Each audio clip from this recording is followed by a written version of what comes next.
Aussie Bonsai Bloke. Here you go. Well, today, guys, we've got a super exciting day. I just realised I've still got Christmas lights hanging up in this thing, so we've got to get rid of them. That's not the exciting part. Well, it has been getting watered, so no, they don't work anymore. Sorry, Tom from Grow and Clip Bonsai, I wrecked them because I left it in the water.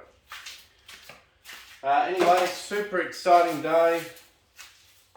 Got Luke Parsons' pot, handmade fired pot that I got from him a while ago in a future video. I picked it up just before Christmas sometime, and I went there and picked it up, and we did a video where I repotted one, the bottle brush Mallee style, into his pot.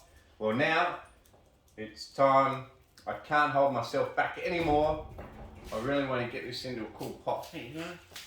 Hey, hello. You come to say hello, did you? You come to say hello. Good boy.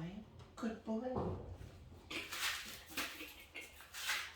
So yeah, the time's come. I can't hold myself back anymore, and it is getting towards autumn now, and things are starting to cool off outside. I think we finished our last heat wave. I didn't want to repot it and then get a big heat wave. It's going to hurt the tree. So that's it. We're going to repot it into this pot. Now this pot is actually smaller than the pot it's already in, slightly, just slightly. But super cool pot, look at this. Plenty of drainage holes, wiring in holes. There's 8 wiring in holes and 5 drainage holes. Super cool quality pot. Beautiful glaze, absolutely beautiful glaze. And I'm really hoping that the glaze on that pot really suits that tree, and I think it will. It'll suit the bark and the green and the lichen on the trunk and all that sort of stuff. It was made for this tree, and let's hope it all works out and we don't kill the tree. First, I think we'll give this tree a trim. I'll just give you guys a spin of the tree at the moment, and then we'll trim it. Okay, it's still a little bit immature, this tree. I shouldn't really be putting it in a pot yet, but I'm just too excited. I know it already is in a bonsai pot anyway. This is a bonsai pot I got it with, and this hasn't been repotted for a long time. So I'm super keen to get it repotted anyway, give it some fresh soil. So this is a Mallee. I don't know whether it's a, I'm going to mess this up completely. Decussata or something. Desuccata or desuscata, or it's like a purple flowering honey myrtle basically. But with this type of leaf, it's not like your Nessifolia or your thyme one. I don't think. Nessifolia has a rounder leaf and a bigger leaf. Decussata maybe. This one is, I'm not sure. Anyway, has little purple flowers, a bit like a bottle brush, but a lot smaller, like a honey myrtle, but purple. So yeah, super cool trunk, super cool tree. We've got our little friends here just chilling out. Got our little rabbits just chilling. And little Budgie chilling in the tree. Hello Budgie, hello. What a weirdo. Right, let's get to it. First things first is let's give it a bit of a trim. I'll keep you guys back a long way for the trim because it's such a big tall tree. I just wanted to make myself a really tall big tree like this. First things first though, let's just open up the old Cooper's Stout.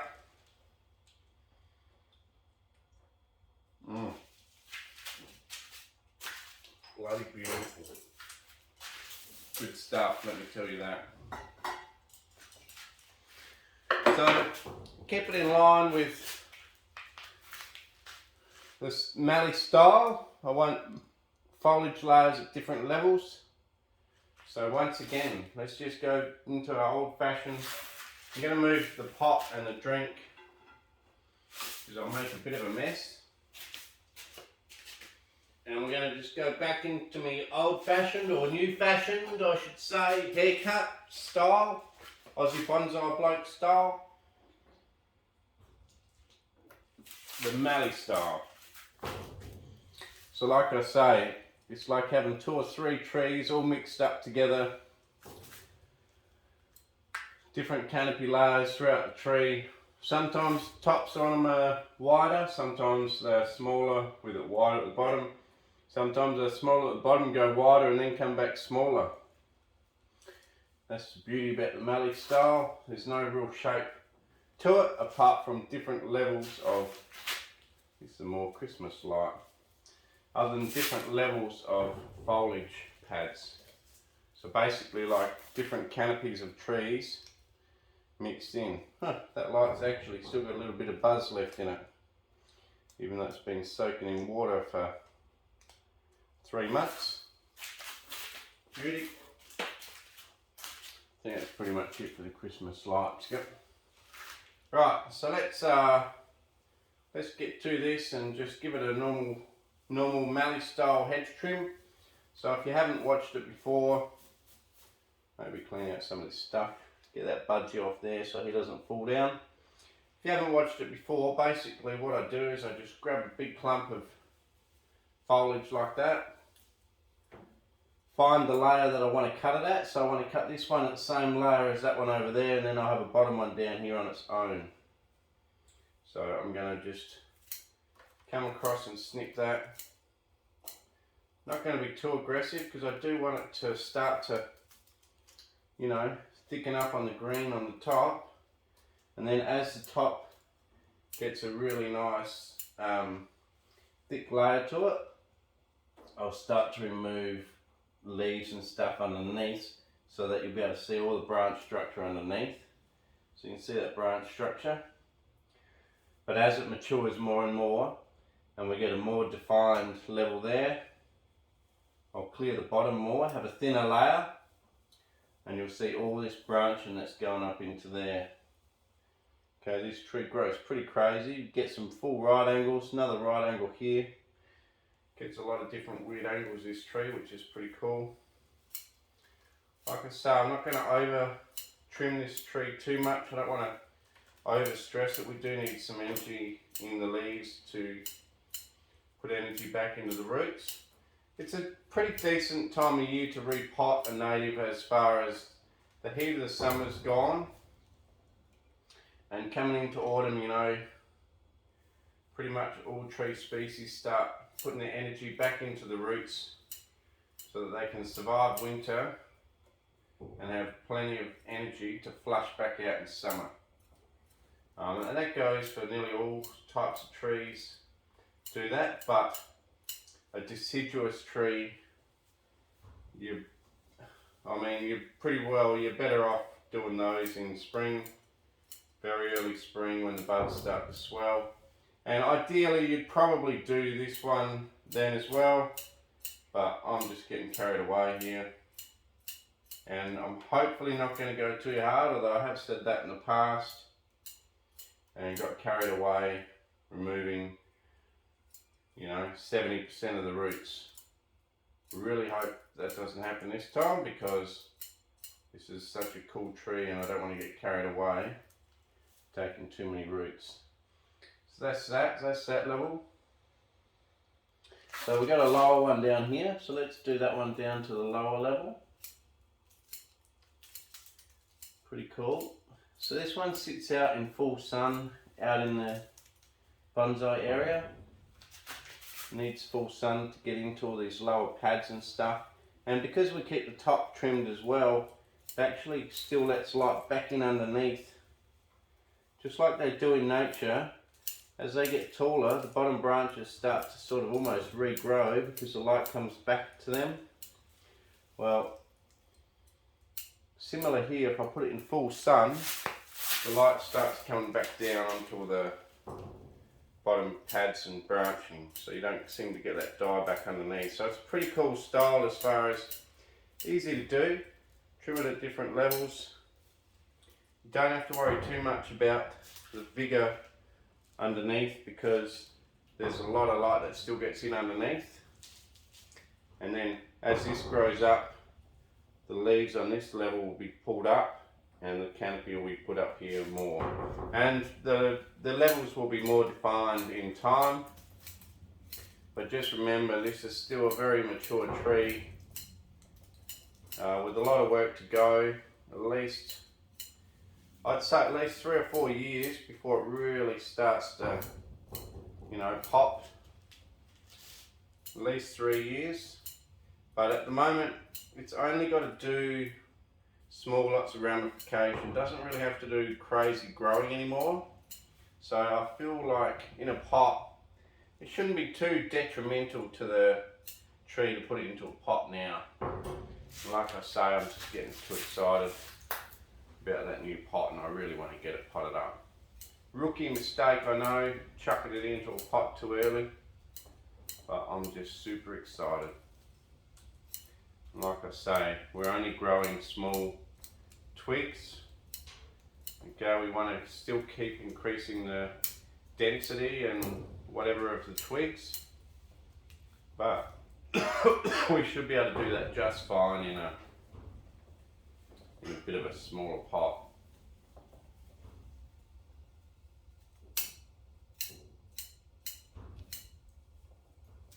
So just keep trimming these layers, a few different heights through here. Just be careful not to cut off something that I wanted to get to a new height. So there's areas where there's some immature growth underneath and I'm still trying to let it get up to the other height to add to that. So this one down here, I'm going to stop at the height of these, but I'm also going to let just a few of them grow up to meet the height of this other canopy on this side.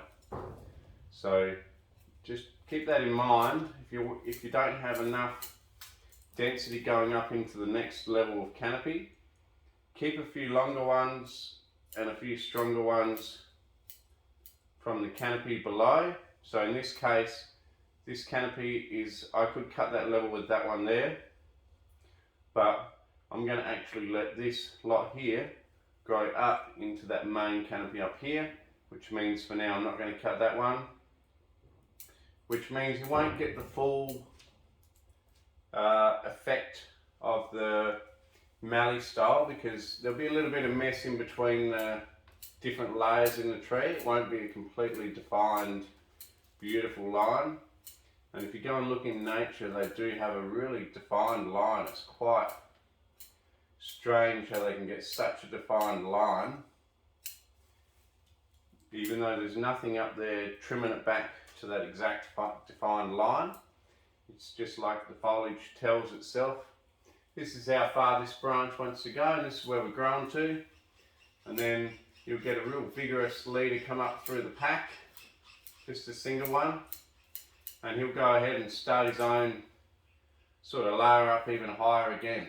So it's quite an interesting thing to go and look at the mallee or even the gum trees in nature and just see what they look like. So just Google it, you'll see them pretty quick. Another one that really does follow that style is the blue gum. Just Google images of the blue gum and you'll see it. So I think I'm going to let a couple of those grow a bit longer on this side so that they can then join in with the ones that are really high on that side. So as you can see, there's still a lot of stuff that has to grow up to next levels.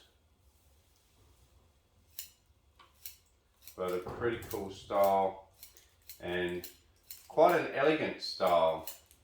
It's quite an elegant style and makes the tree look quite old because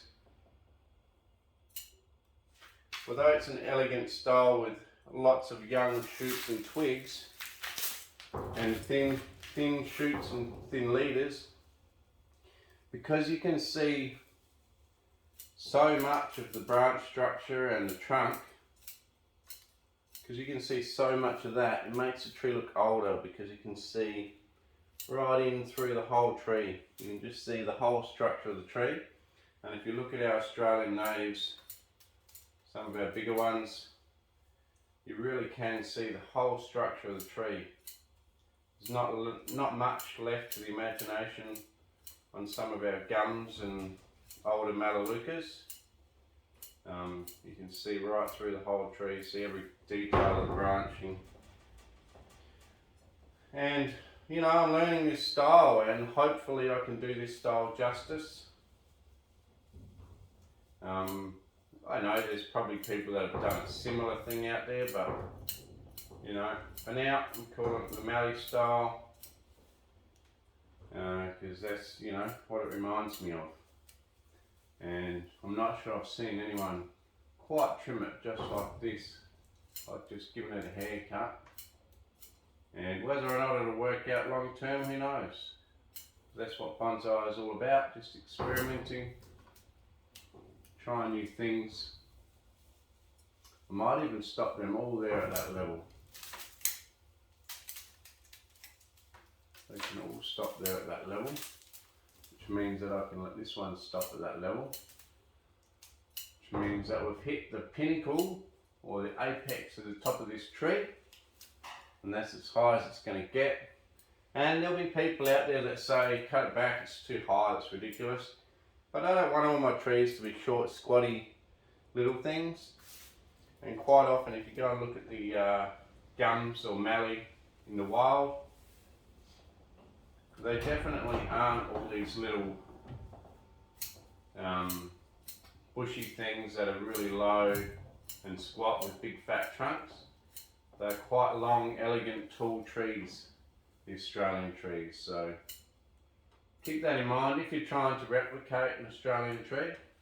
Just keep that in mind. If you don't really want to do the Australian tree and you want to do something else, that's fine too. It's all up to the own individual how they want to style their tree. But for something different, and this is quite different, it's a pretty cool style. And as you can see, it's pretty quick too, pretty easy. So it suits me down to a T because I'm quite a lazy sort of a bloke. And lazy blokes need nice, easy, lazy styles that hopefully still end up looking pretty cool. So you can see, got a little bit of wispy stuff here. Do we need that one there to come up? Maybe. I'll leave it for now. Might grow up into the canopy. A couple branches here that might end up contributing to the canopy at one stage, or at some stage I should say. So we've got our level down here. Keep an eye on our levels. We've got a level here, a big level across here, which also matches up pretty well with this back level here. Got little bits of branches stuck in.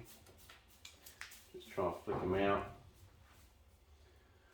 Right, and then we've got another level through here, which is a little bit less defined because there's still a lot of stuff trying to grow up to this next level up here, which is why it's a little bit less defined, but cruising along pretty well. Let's give it another little trim on that one. That's what I mean, I start getting carried away trimming it, and then I'll end up with nothing left. And then we've got this one here at that level, which matches up with this side and that back one back here. I'll cut the back one a little bit shorter. Okay, so that back one here, and this one at the same, another little level here, and I've left these bits of foliage around here, which will be this level, and then I've let some of the shoots go to the top, which will contribute to the top level. So as you can see, it's still got a long way to go, but it's getting there. It's starting to look like what I would consider the Mallee style. It's getting there, it's getting there.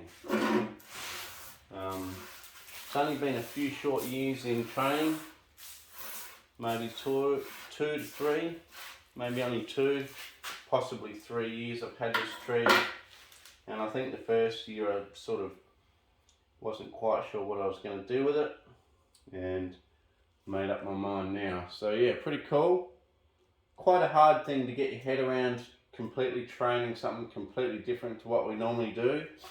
Normally you grab branches and you wire them out into pads, and that's how we were trained, with a single trunk or maybe a couple of trunks, but then everything padded around, nothing growing to the middle, nothing crossing over. But this completely stuffs up all those rules. Plenty crossing over, plenty growing in the middle. Some of your pads underneath are shorter or hidden by the top ones, but there is enough difference in the heights of those to allow lighting to keep it alive. As you can see, that pad's still doing pretty well. In fact, I think it's actually strengthened in since the last time I pruned it. Pretty cool. Hard to get your head around a new concept, but really rewarding when it starts to take shape. Long way to go, but it's getting there. So I'll give you guys a spin now. I've trimmed it, and then we'll get into the repot, I guess. Got bits of branches all stuck in here, which is fine.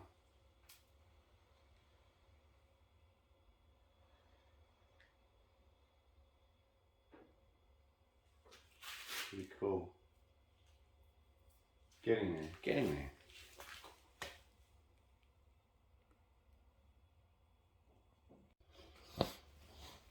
Okay guys, well,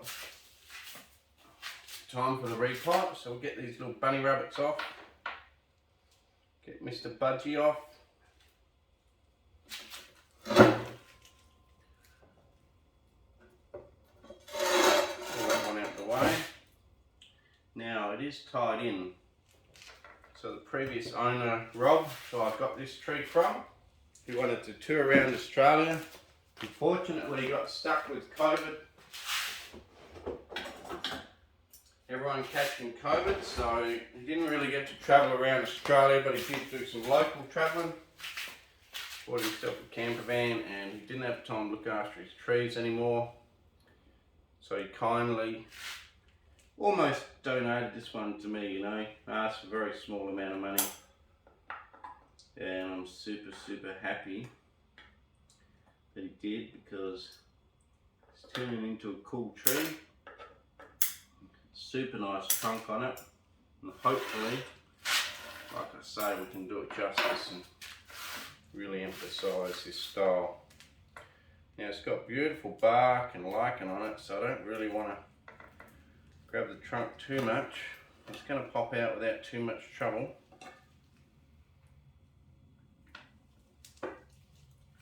Alright, so that's quite a big pot.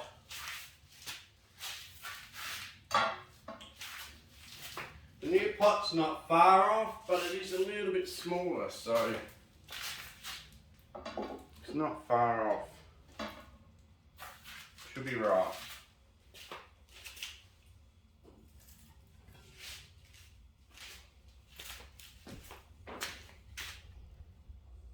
Okay guys, so we'll come in closer. I'll just show you the process now that I'll do.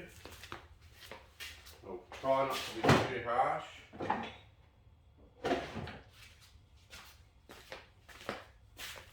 Can move this pot out the way. Get rid of that one. So now I've got another pot for bonsai. Have a sip of me stout. Bloody beauty. Now I just want to carefully pull all this old topsoil and I guess bits of plant matter and all that sort of stuff off. I'm not going to go crazy on it. What I'm going to do is I'm just going to take some of the top off. Might be some areas like this where I find some, whether dead roots are alive I don't know, but I find some roots in the soil. We'll try to expose them. So you might be able to see that one. And I'm just going to work my way around in a circle like this, basically just removing the soil from the top. I'm not going to try and keep any of that moss. I'm going to get some, try and find some new moss lying around. being sort of end of summer and we haven't had any rain, don't have a lot of moss, but see if I can find some. I've only had 1 mil of rain for all of Feb and about 20 mil for January, so not great so far, but things are surviving.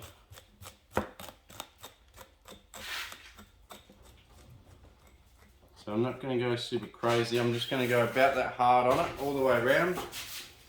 And then when we get to the water, I'll just water it off. So basically I'm just ripping off the moss,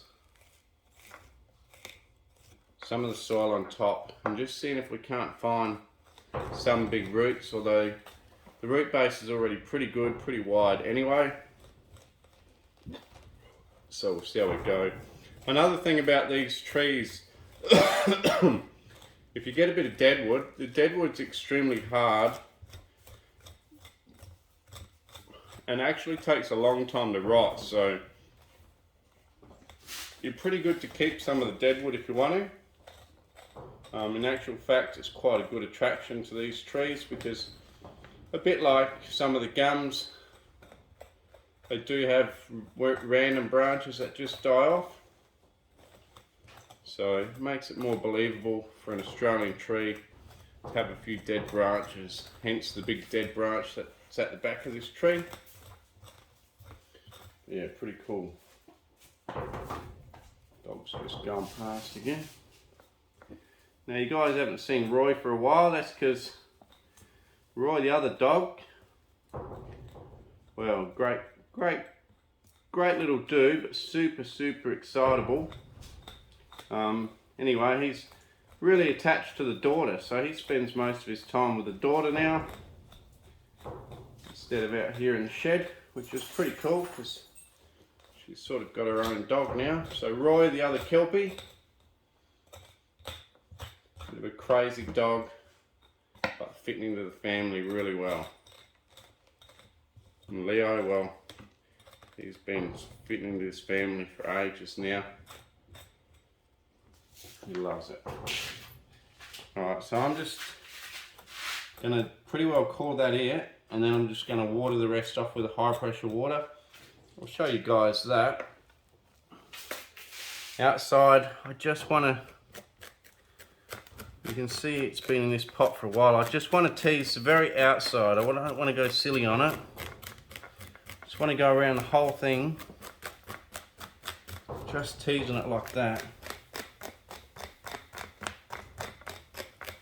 Just because it's a bit root bound. Like I say, I don't want to go silly on it. Just a bit of a tease and then hit it with the high pressure water and then try and slide it straight back into a pot. You can see the solid, beautiful roots on it.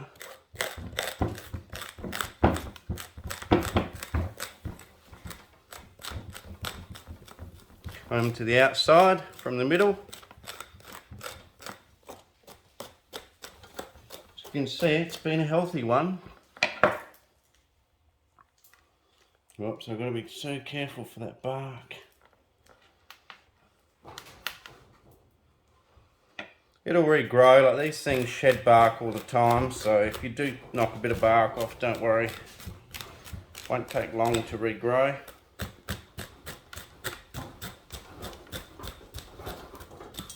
Alright, so that's given.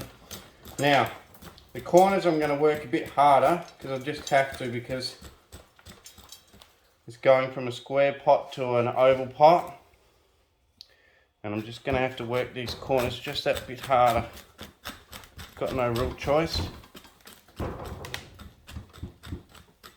Okay, it's almost ready to go out, and give it a hose off now. And then that'll be it for this repot. I tend to go on Australian natives a little bit less aggressive. They can handle reasonably aggressive work,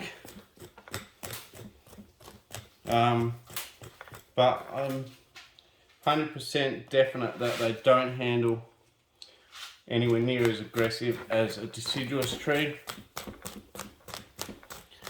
do got to be slightly more careful.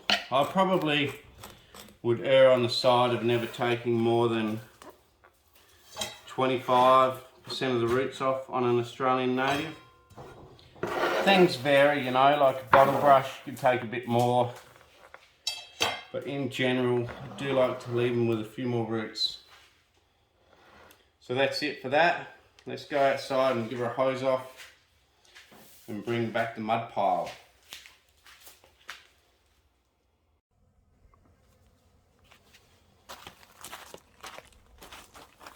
Okay guys, put this out here in the middle for hosing off.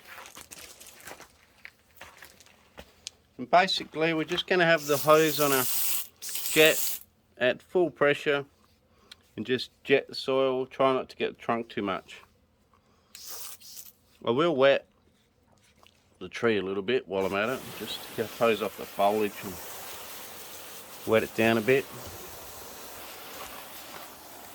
Maybe do a Nigel Saunders and wet the lichen. See if the lichen will pop out for the end photo shoot of the video. So we'll give the lichen a bit of a wet up. There is a good amount of lichen on there. And we'll wet it up and see if Nigel Saunders is right. Can only try. Right. So now let's just get in here with this high pressure jet. What we're going to do is we're just going to work from the inside to the outside with the high pressure jet. And we only want to take off the surface that much of soil so we can put a new fresh lot on basically. And I'll do the same on the sides and the bottom, but I'll show you that too.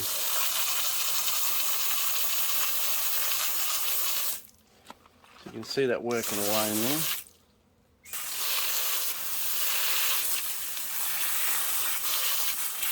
It's full pressure.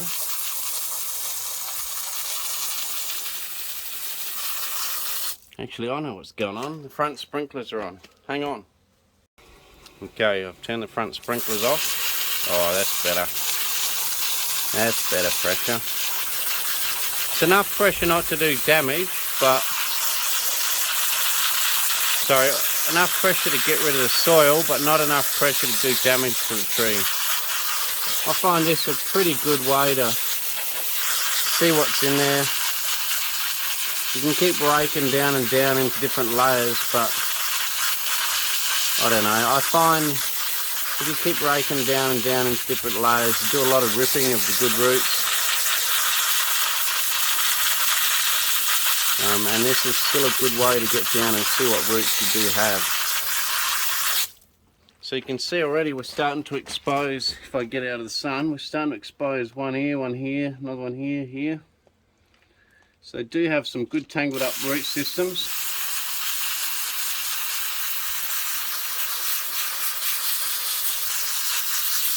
It's going to take a while, so I'm just going to work my way around, see what we uncover, maybe clear the moss right off the trunk.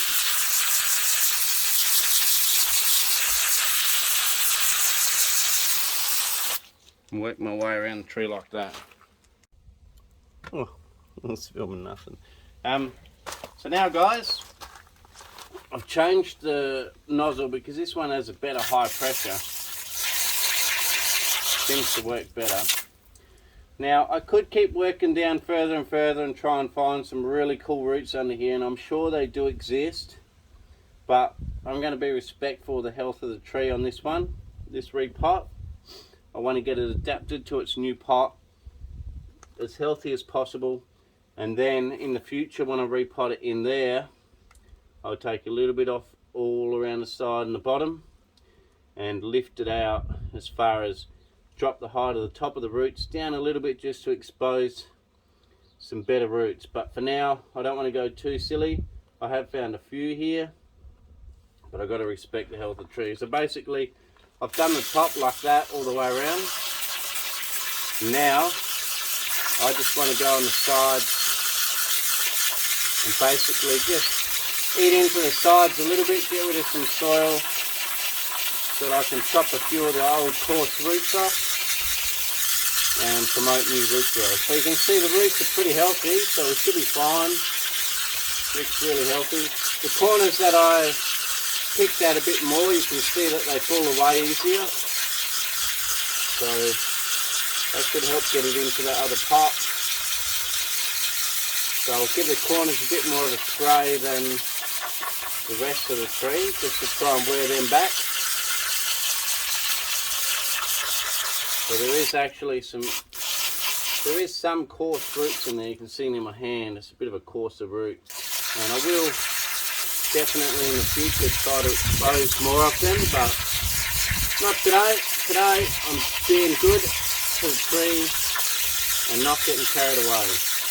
Plenty of time in the future just to take, you know, an inch off the top of all that and expose some stuff, but I don't want to do it now. We're still developing the tree and I don't want to stress it too much. And to be honest, I've never repotted this one, so I want to see how this one handles being repotted. So if it bounces back flat out this time, I know that next time when I do take more off the top, it won't bat an eyelid. But if it struggles after a repot this, I guess gentle you could say, if it struggles after this repot, then I know next repot that I can't really go too hard either. So, you know, it's like a trial repot. Bottom, same thing. I'll just eat into it all a bit. And then we'll see you back at the shed. Cheers. Hope you guys can see something, because I can't see bugger all.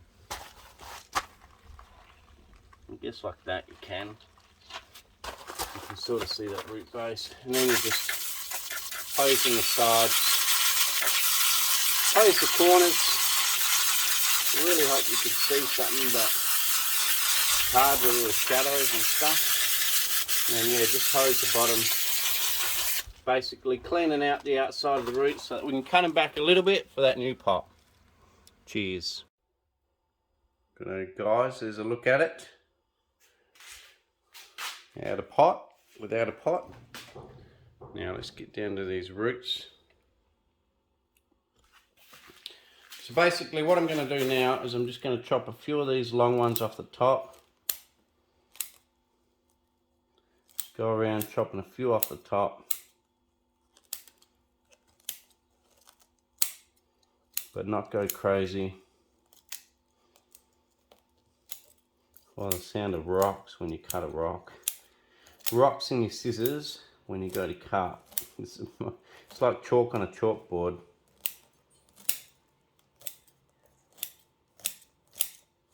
I'm basically just going to go across the top and chop like that.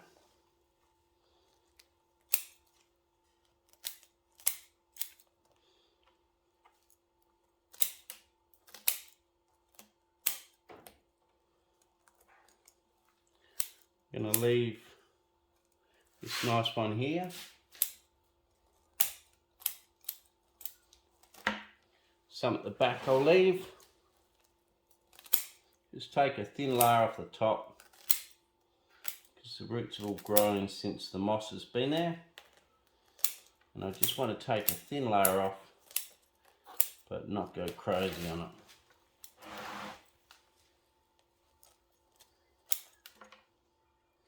You can see there's a nice big root down under there, which we will expose next time, but not this time. This time we're going easy.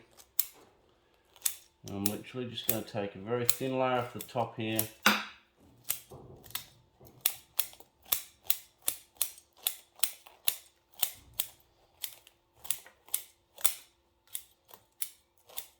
Okay, just got that done. That's all I'm doing for the top. Sides.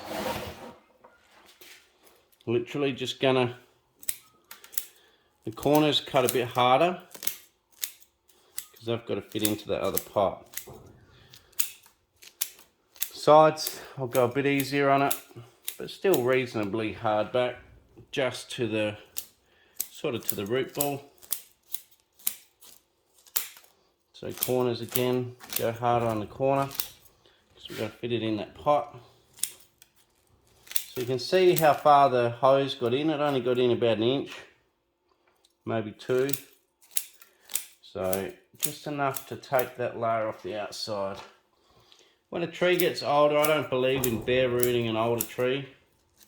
I think it's too big a risk and you're putting it through too much stress. Some trees, yeah, okay, maybe, but then even then, not really. Like even an olive. Once an olive, even though when I collect an olive, I'll flat cut it. Once it gets established in a pot, this is probably as hard as I even go with an olive. Don't go any harder than this. I might take a pancake off the bottom with a saw on an olive, which I probably won't be doing with this one. I wouldn't have thought. But you can see now we're getting it to that sort of oval shape, which is a pot that it has to fit in. And there's still a whole heap of dense roots in there. Bottom. Look, let's just chop a few off.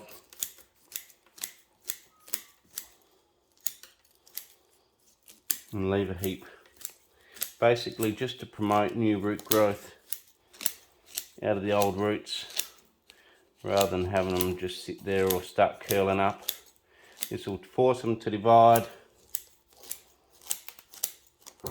and grow back out. There is still some wire in here. I'll have to sort that out in a minute.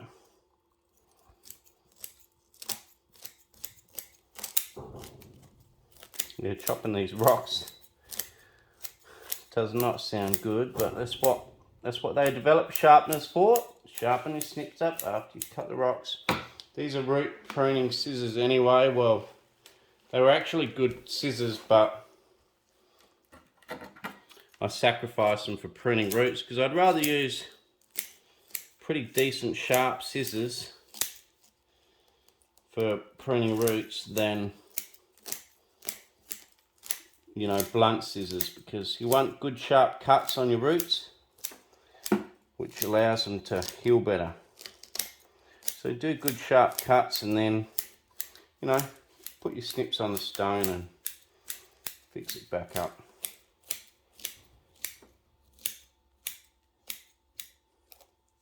So all in all, pretty happy. I just got to find out how these tie wires are in. Oh yeah. Just get some pliers. Bear with me, not organised as normal, but getting some pliers. Can't find any, so I'll have to use this multi-tool.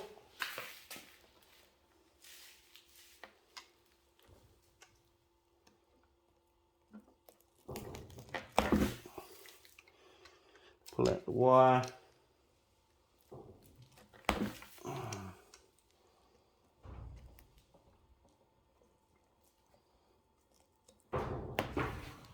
It's just breaking the wire off. Wire's been in there a long time by the looks.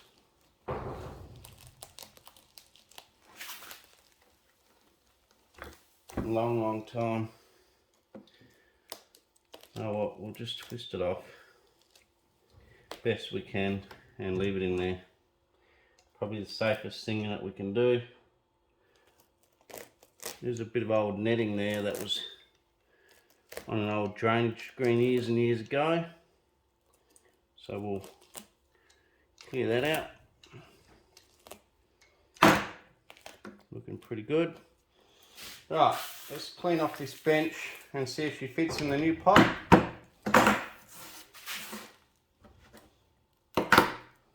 Scissors. So you can see the roots that we chopped off there. It's not too much considering the rest of the roots that we got. So I'd say it would be no more than a quarter of the roots are gone. And hopefully you guys can see. Root base is looking pretty cool on this thing. Sweet. It's a lichen greening up I reckon it is. I reckon Nigel Saunders is right. I reckon you wet it up and it greens it up for a photo. Bloody beauty. Cheers for the tip, Nigel. Cheers for the tip. Alright, let's get the pot. Okay guys, let's grab this pot. Before I put some screening there, let's just see if it fits. Looks like it should. Oh, you look at that. Easy. It actually fits with a decent amount of room around the whole tree that we can put in new soil. Keep it relatively low in the pot. If you can, low in the pot with a beautiful flat layer on top, actually looks really cool. But if you do need to mound it up because the pot's too shallow, I purposely ordered a deeper one because it was an Australian native and they love water. If you do need to, you're better off mounding it up than cutting too much off. But this one should be fine, just to drop it in the pot with a thin layer of soil and yeah, pot her up. But super cool pot, Luke. Super cool. Super cool tree too. I was worried that I was overwatering this one, but looking at the roots, loves it. Definitely not overwatered. Super happy. Right, let's get this pot ready.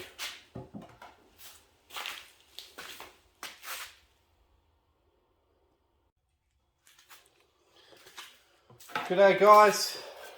Well, this is how I prepare my pots. Just cut up some squares of, well, I'm not sure whether this is tree guard or gutter guard, but similar stuff. Either way, I cut this up. You can probably use even metal fly screens, probably alright for your house screen doors. Probably works fine. Shade cloth I find is a little bit too fine. Too bit finer weave. Too much of a fine weave and can hold or pull too much water in your pot. So basically all I do is that, and then what I do is, because this is quite a coarse weave, I put two on top of each other crossways and then put them over a hole. Now it's got 5 holes, so you know, geez, 10 odd pieces of stuff seems to do the trick. That's it. So hopefully it doesn't slide too much, but there you go. 1, 2, 3, 4, 5. The other holes are small enough that I'm not going to bother.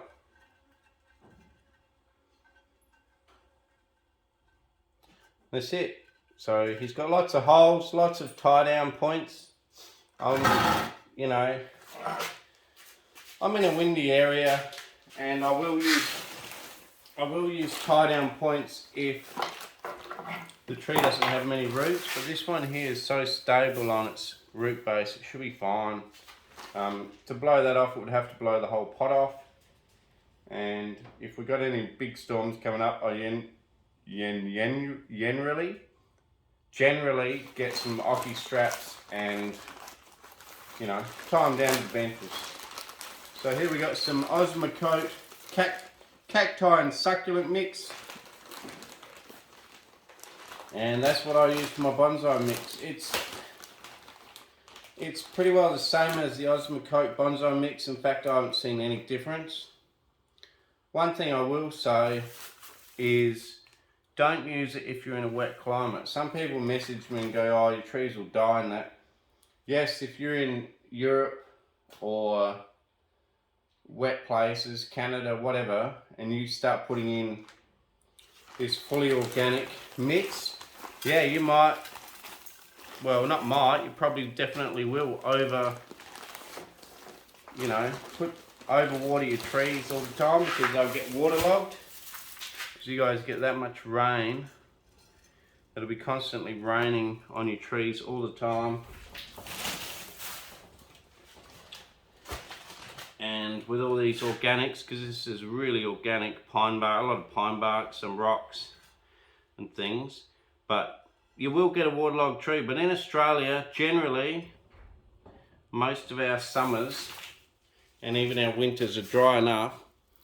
You can sort of see it. There's a few rocks, quite porous, probably a good seed raising mix as well.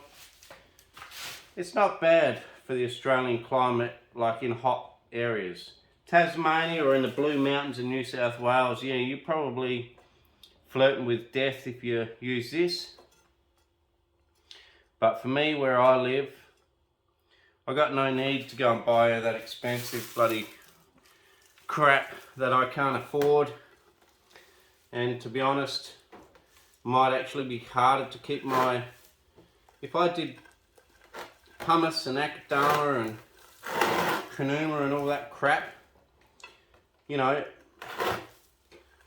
might not be crap stuff, but I would probably have to water it more often and keep a better eye on it than with this stuff. This stuff seems to be a good mix for where I live. So okay, we got the tree in there, and you can see I wriggled it in. So now, next job is I've wriggled it in. Let's stand back and make sure that we are repotting it at an angle that we want. So, is that a good angle? Is that a better angle? I'll try it. I'll do extremes first. I'll do 15 to 20% angle that way. Definitely not. Maybe 5% angle that way. Still no, I don't think so. In front of the camera. Straight on. Getting pretty good. 5% the other way. Pretty good. I'll just go back.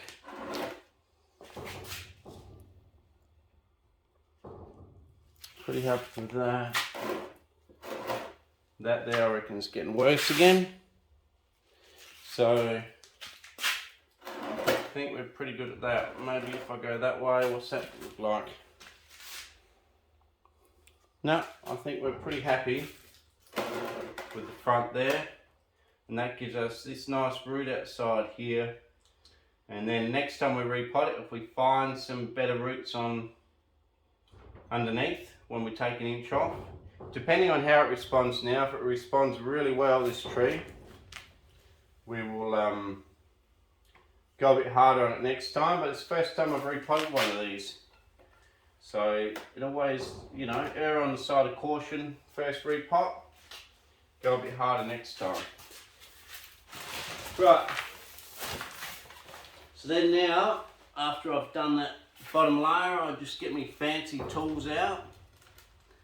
You know, these tools that I'm about to use now took 40 years to develop. So super sophisticated tool, a lot of years in the making. And you just go and push it in there. So I hope you guys have figured out by now, I know most of you have, these sophisticated tools are my fingers. These are the most sophisticated tools you could ever have. It's taken 40,000 years to develop these things so they work like this, maybe even more. And you can feel exactly where air pockets are, where you need to put more in. The only time I do recommend to go and get a tool to work stuff in, because I think generally for most of the time it's just a, you know, it's like a posh person having a fancy, I don't know, dishwasher in their caravan or something. I think mostly your hands are fine. Where a chopstick does come in handy is if you completely bare root a tree with fat and thin roots everywhere and big air pockets. Here we don't have the air pockets because I left the heart of the tree alone, or the heart of the root base underneath. Pretty well I left it untouched. And we've only got to put soil around the outside or the bottom of the root base, the outside, and a bit on the top where we can put some moss. So yeah, good old 40-year-old tools. You can feel where something goes in easy. You can feel the air pockets. You can't feel that with a chopstick wriggling it around like a wally, but you can feel it with your fingers. Fingers have so many nerves on the end. That's what they're designed to do. Don't have any nerves on the end of a stick of wood that you chuck in there or a screwdriver. But like I say, if you do have some big air pockets and you know they're there, you can get something and wriggle it inside to make the soil go in. And I have in the past, mainly for bare rooting, not for repotting a developed tree. Developed trees, no need for that. I'd say it's more the undeveloped trees that need a chopstick to get rid of air pockets. Once it's developed, you're basically pulling it out of pot, cutting an inch around the whole thing, inch off the bottom, maybe 2 inches if you've got a robust tree, and then all you're doing is putting some fresh soil around the outside again. And like greenwood bonsai does, if the root ball is too compacted, and you know it's a fairly hardy tree, you can cut V's into the outside of the circle of the root ball and put fresh soil in there too. And then if you do that every year, eventually you're replacing like 4 inches around or 3 inches around the whole tree, but you're only doing little triangles of dirt each time. But eventually all of it will be replaced if you do that method. So that's from Greenwood Bonsai, his method of just cutting in the sides. And you know, the professionals show these chopsticks and stuff, but I'm not a professional. I'm an Aussie Bonsai Bloke, a hack in the shed. Basically, maybe I should name my channel Hack in the Shed. Right, so that's it. Pretty good soil level there. I'm going to just fill it up with moss now, I think. Oh shit. One thing I didn't do for you guys is choose the best front of the pot. Okay, so this will be 50-50. Is that the best front of the pot? Let's spin it round.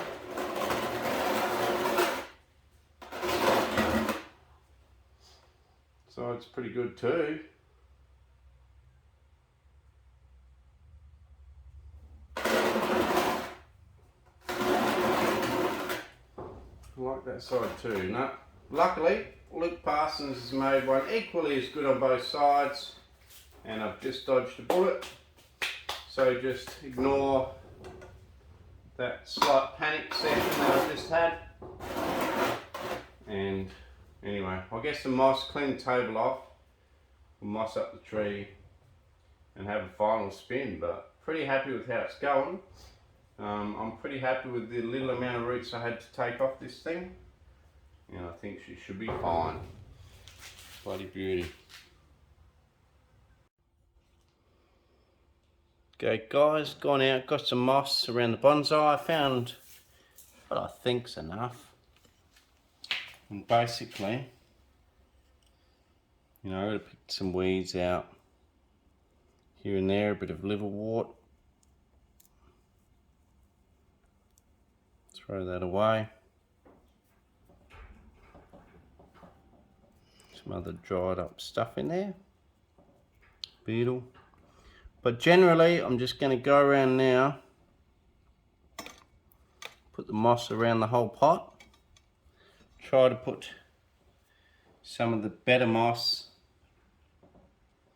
at the front.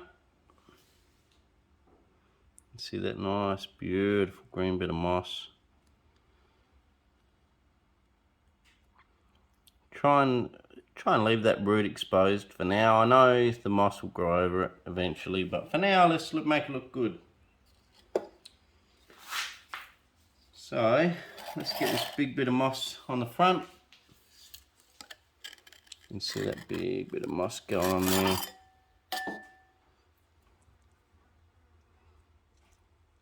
Beautiful. Get rid of that weed. And you just want to go around and moss your whole tree like this. Your whole pot.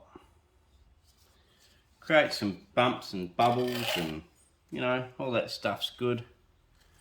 Create some interest. If I run out, I'll go and find some more somewhere. Always seem to be able to find some more somewhere. In winter it's great, we have heaps of moss. In summer I run out, but I do work at the vineyard, so if I get super desperate, where the vineyard drippers keep dripping all day long, there's always good moss under there. So, one beauty about working out in a paddock.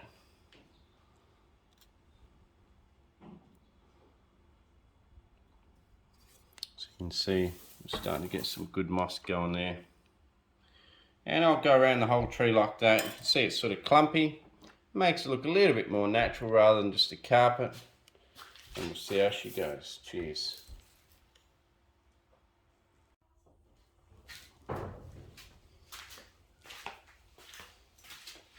G'day, Aussie Bonsai Bloke here, welcome back.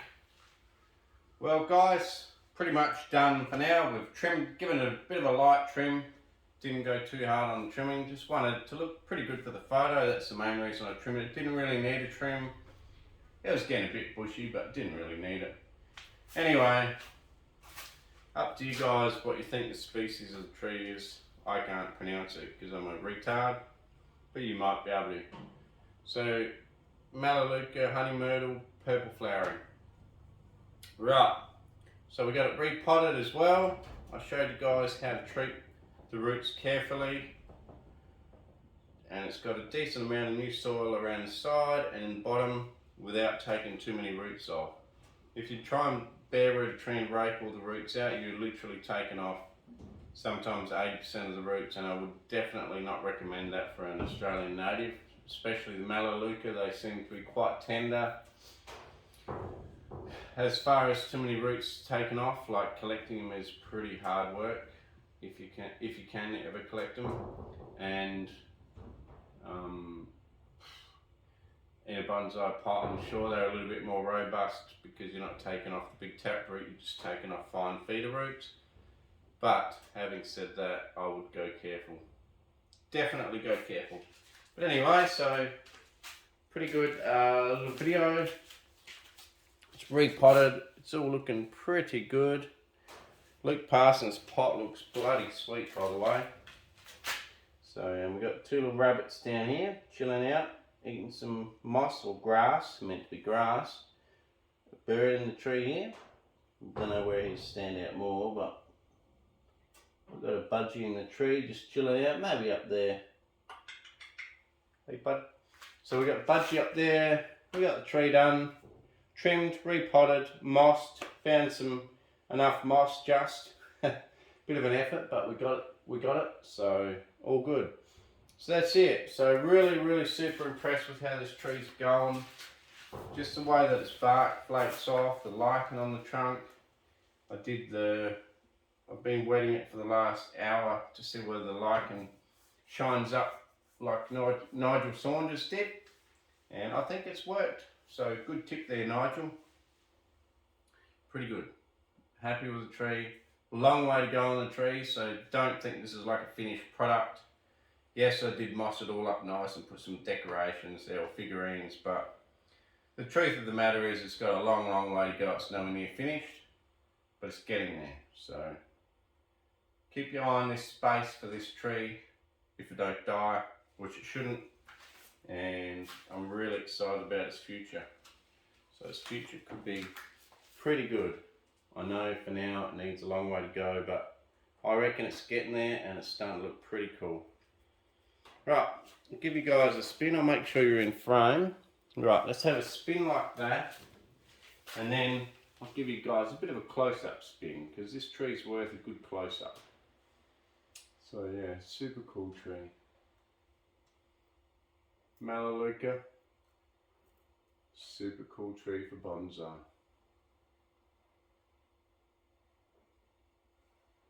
and Luke Parsons pot from Adelaide Bonsai Pottery, or Adelaide Pottery Luke Parsons, something like that. Just Google it, you'll find him.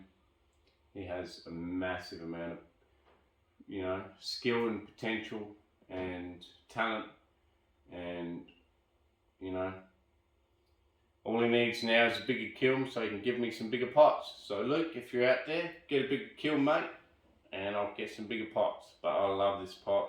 I love the glaze he puts on them, just beautiful. Give you guys a close up and then we're pretty well done. So a bit of a long video, but you know, like I say, this tree's in its early stages, but I think it's worth a long video, this tree. It's pretty cool. And if you stick around to the end, I'll just show you a tree out in the paddock that has this sort of style I keep talking about. Look, little rabbits. Oh, you're so cute. Look at you playing in the grass. Oh, I'll give you a little pat. Oh, and you too. Oh, yeah, beautiful. Oh, and what do we got up here? Oh, it's a little budgie. Oh, how you going there, little budgie? You're a bit cute, aren't you? And look at, I'm just going to try with some, with a bit of light. Oh no, it's ultra wide lens. What's that? Anyway, I'm going to, oh yeah, I'll zoom into one. Bear with me, I'm zooming in. Right. Now, might be able to put that, yes, now I can put the light on. Look at that moss lichen starting to really shine. And there's Mr. Budgie. Sitting on his branch there, really well perched in. Got some good lichen. Beautiful root base. Got some roots exposed here. Got little rabbies down the front. It's a beautiful pot. Look at this glazing. And the moss job, pretty good moss job. As you can tell, I'm pretty excited about the tree. Look at the bark flaking off. Pretty cool. I did have the bird perching in this little branch here before. But yeah, pretty cool. Look at that. So yeah, a little bit immature up there, but I hope you guys can sort of semi-get the potential of this style. I'll give you guys a spin looking up into it.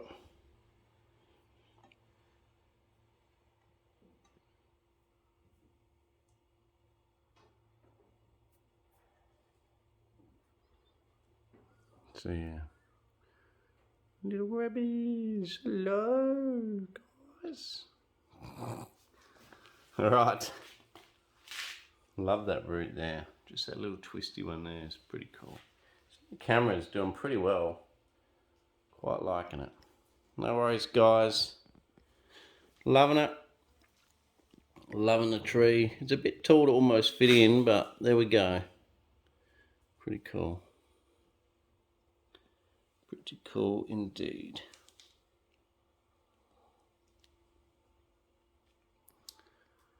Hello, Mr. Budgerigar.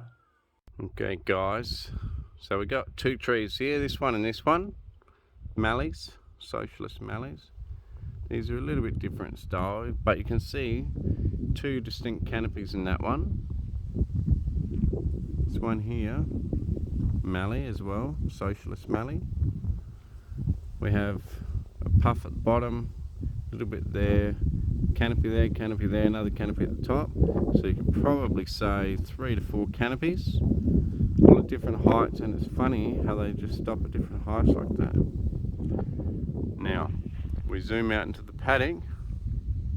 We're at the wrong angle for this tree, but there's that big blue gum up there. That's what I was saying about a blue gum.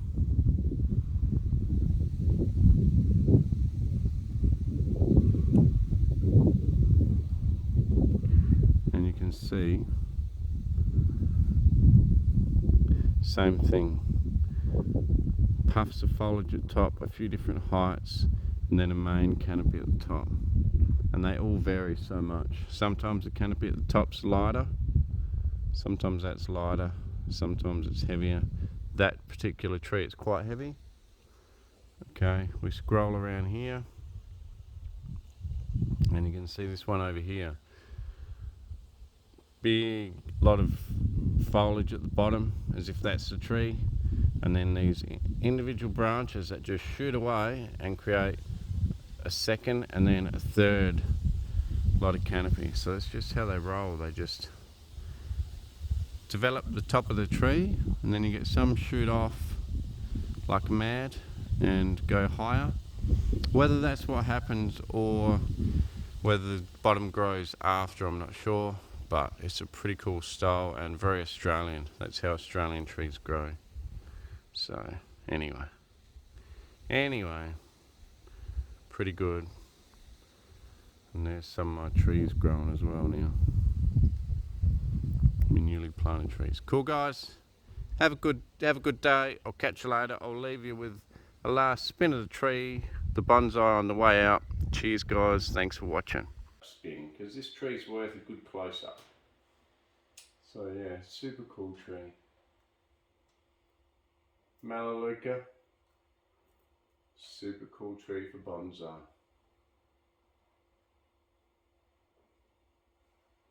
And Luke Parsons pot from Adelaide Bonsai Pottery.